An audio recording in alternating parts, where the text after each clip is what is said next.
This video is designed to introduce you to Zone 1, the part where we put forth the element of curiosity, the engagement part, the part where you think, how is this possible? And then it makes you want to progress further into what the HyperDoc has to offer.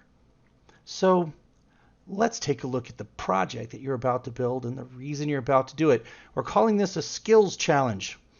The year has been immense. 2020 has the world fallen into a condition that has challenged the state of student learning the world over. What happens when kids cannot come to school? What happens when the teacher is not around to explain the learning? Is it time to put your skills to the test?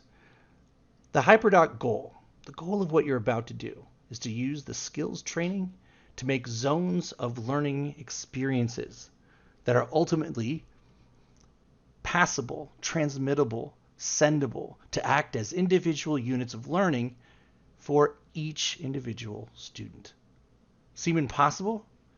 You're about to figure out how to make it happen.